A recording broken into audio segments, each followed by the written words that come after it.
J'attire votre attention sur le fait que ces opérations sont faites sous votre seule et entière responsabilité.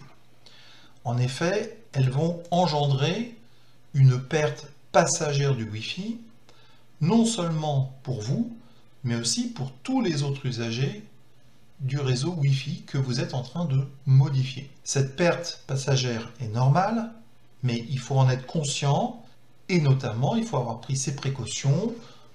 Par exemple, télécharger la vidéo pour ne pas être dépendant d'Internet, puisque normalement vous n'aurez plus Internet pendant ce temps-là. Il est important aussi de planifier cette opération. C'est une opération qui doit être faite avec le minimum d'impact pour vous-même et les autres usagers, donc c'est pas à faire à n'importe quel moment de la journée, et certainement pas à n'importe quel jour non plus. Idéalement, vous devez tester les configurations avant de les appliquer dans un environnement de production, un environnement réel. Et dans tous les cas, faites-vous accompagner d'un informaticien chevronné qui sera à même soit réaliser les opérations, soit intervenir en cas d'un souci majeur. Bon, normalement, ce n'est pas l'objectif, mais il faut être conscient que ces manipulations ne sont pas des opérations anodines. Donc la première chose à faire, c'est de pouvoir se connecter sur votre routeur ou, si vous préférez, sur votre box. Donc pour cela, il faut lancer une invite de commande. L'invite de commande est donc ce que l'on appelle à tort la boîte DOS, et il faut la lancer en tant qu'administrateur. Donc vous l'exécutez comme administrateur.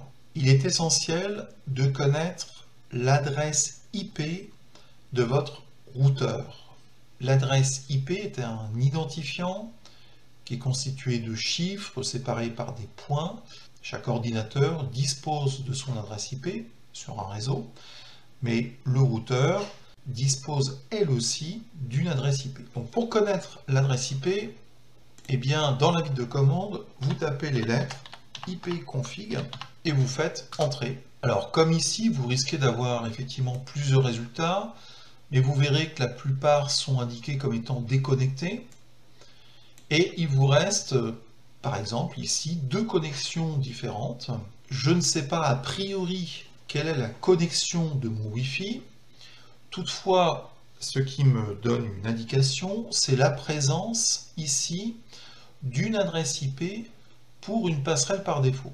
Pourquoi je m'intéresse à cette adresse IP? Eh bien parce que c'est en réalité l'adresse de ce qu'on appelle la passerelle par défaut, mais c'est aussi, dans le cas d'une connexion Wi-Fi, l'adresse IP de votre box. Vous la notez bien et vous lancez un simple navigateur. Et dans le navigateur, vous tapez simplement http les deux barres obliques suivi de l'adresse IP de votre box. Sachez que très généralement, cette adresse IP se termine par un .254 ou un .1. Donc vous faites entrer. Donc là, vous arrivez sur la page d'accueil de votre box ou de votre routeur, si vous préférez. Vous avez ici sur la gauche des informations qui permettent de configurer le routeur, de configurer le Wi-Fi. Donc si vous prenez par exemple le Wi-Fi, donc vous voyez que pour aller plus loin, il faut saisir un compte d'utilisateur et mot de passe. Si vous n'avez fait aucune modification par rapport à la configuration par défaut, eh bien, il vous indique que le compte par défaut, c'est admin, et le mot de passe par défaut, c'est admin. Donc, évidemment, la première chose qu'il faudra faire sera de modifier ce mot de passe. Donc, vous arrivez sur les paramètres de configuration de Wi-Fi. Donc, la première chose à faire est de changer le nom du réseau. Ce qu'on appelle le SSID, ce nom de réseau, donne des informations sur le fabricant de la box. Et en particulier, là, c'est facile de savoir que c'est une box Bouygues Telecom. Et à partir de là, c'est plus facile de connaître les valeurs par défaut associées à votre box.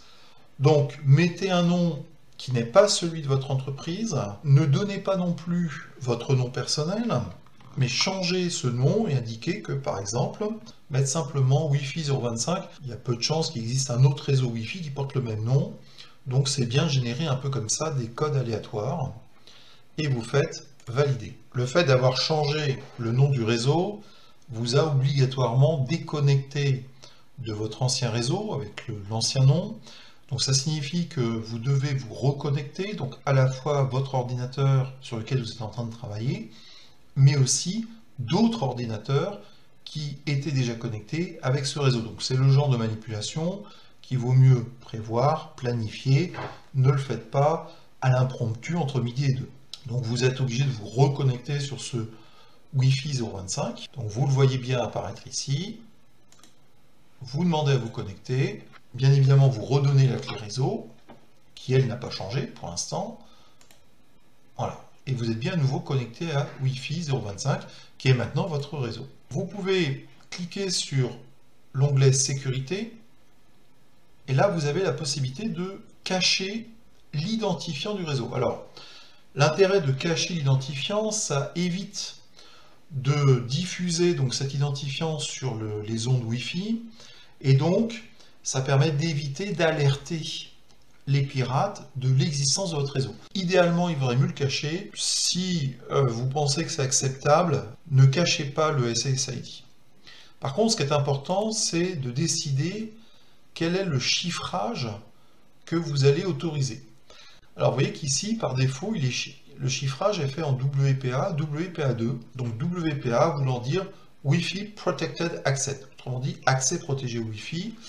Ici, vous prenez du chiffrage WPA2 uniquement. Et là, vous voyez la clé de chiffrement. Cette clé est une clé par défaut.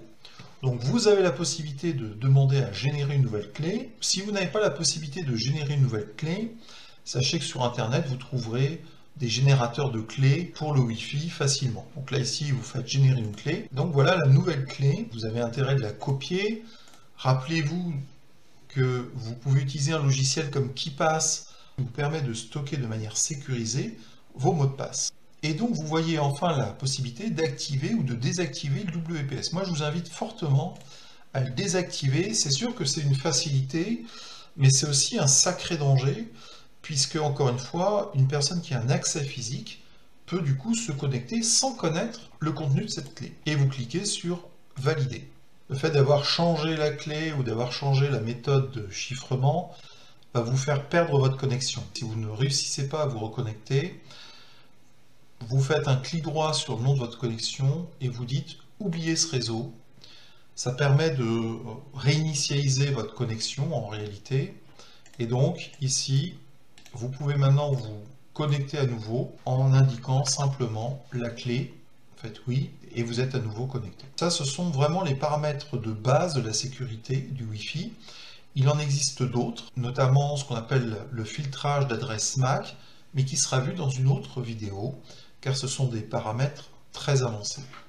Donc pour résumer, vous avez modifié le fameux SSID de votre réseau Wi-Fi, vous avez changé le chiffrement en WPA2, et vous avez généré une nouvelle clé et désactivé le WPS. Donc déjà, vous avez fait un bond gigantesque en termes de sécurité. Un dernier point quand même qui reste à voir, c'est le mot de passe par défaut qui permet d'accéder à cette box. Par défaut, donc le mot de passe est admin. Donc je vous invite là aussi à utiliser un logiciel comme KeePass et à générer un nouveau mot de passe. Je fais valider et j'ai bien la confirmation que le mot de passe a été changé. Donc il faut vérifier que votre opération s'est bien déroulée. Donc je vais utiliser un autre navigateur pour vérifier que mon mot de passe a bien été changé. L'intérêt d'avoir un autre navigateur, c'est notamment les cookies ne sont pas les mêmes, donc je peux maintenant être sûr qu'il n'y aura pas quelque chose qui reste dans un coin qui me permettra de m'authentifier.